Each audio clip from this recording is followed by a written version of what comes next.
인스타 360의 액션캠, 에이스 프로2의 스냅샷 번들이 최근에 출시되었는데요. 영상 촬영을 목적으로 개발된 카메라인 에이스 프로2. 이 카메라의 간단한 특징이라면 라이카와 공동 엔지니어링 협업을 통해 제작되었다는 점이에요.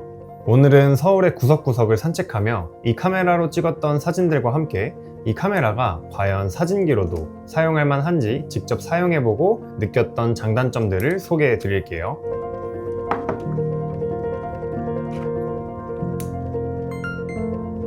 단점부터 먼저 이야기하자면 첫 번째는 초점 잡는 게 불편합니다. 좀 더 정확히 얘기하면 초점이 잡혔는지 알기가 어려워요. 에이스 프로2는 터치 스크린을 사용하고 있지만 우리가 스마트폰으로 촬영할 때처럼 터치로 초점을 잡을 수는 없습니다. 애초에 초점을 잡는 기능이 없는 것 같아요. 하지만 사람의 얼굴은 인식하고 추적 초점을 지원하기 때문에 만약 인물 사진을 촬영하신다면 이런 불편함은 조금 덜할 것 같습니다.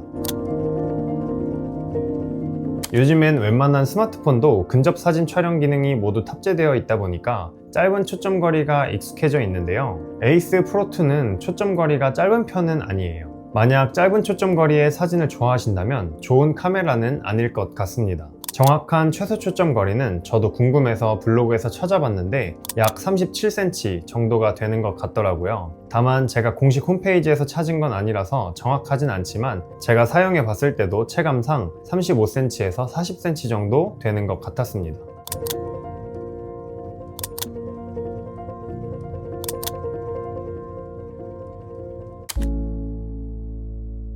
약 13mm의 단렌즈를 사용하기 때문에 광학줌을 기대하기는 어렵습니다.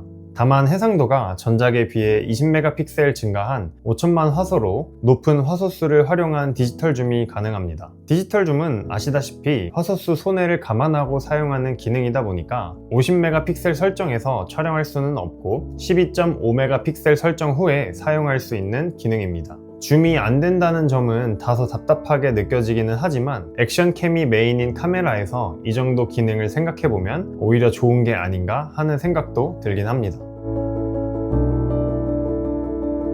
네 번째 단점은 연사 촬영이 불가능하다는 점입니다. 연속 촬영 모드가 따로 있기는 하지만 일반 사진 모드에서의 연사 촬영은 확실히 어렵습니다. 그래도 딜레이가 엄청 느린 편은 아니에요. 체감상 컷당 약 1초 정도 소요되는 것 같습니다. 그런데 이 점은 제가 단점으로 넣기는 했지만 오히려 한번 찍고 대기 시간이 있어서 그 맛이 사진을 찍기엔 더 좋은 것처럼 느껴지기도 합니다. 한번 찍을 때 더 잘 찍고 싶어지게 만드는 약간의 억제기를 걸어주는 느낌이에요. 빠르게 촬영하는 요즘의 카메라들과는 다르게 어떤 마음가짐을 차분히 하게 하고 제가 찍고자 하는 장면이나 피사체를 더 관찰하게 만드는 느낌입니다. 그래서 오히려 저는 이 점이 사실 단점보다는 장점으로 느껴지기도 했는데요. 다음으로 본격적인 장점들도 하나씩 소개해드려 볼게요. 첫 번째는 로우 촬영이 가능하다는 점이에요. 요즘엔 카메라나 스마트폰 할 것 없이 기본 JPG 파일의 퀄리티가 훌륭하지만 사진을 좋아하시는 분들은 아마 JPG 품질이 좋고 나쁨과 별개로 로우 촬영을 선호하실 텐데요. 아무래도 후반 작업에서의 이점과 나만의 색감을 만들어가는 재미가 있기 때문에 로우 파일 촬영을 하시는 분들도 많을 것 같아요. 그런데 에이스 프로2 역시 로우 파일 촬영이 가능합니다.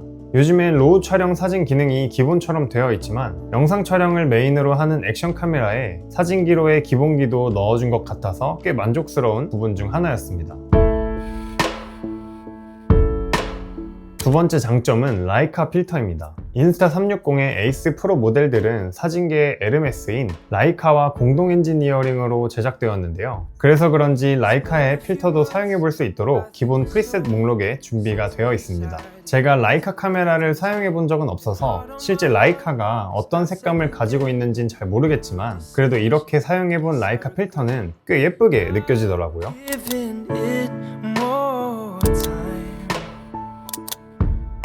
To see if it would 마지막 세 번째 장점은 제가 사용하면서 정말 너무 만족스러웠던 부분인데 사이즈가 작아서 휴대하기가 너무 좋았다는 점이에요.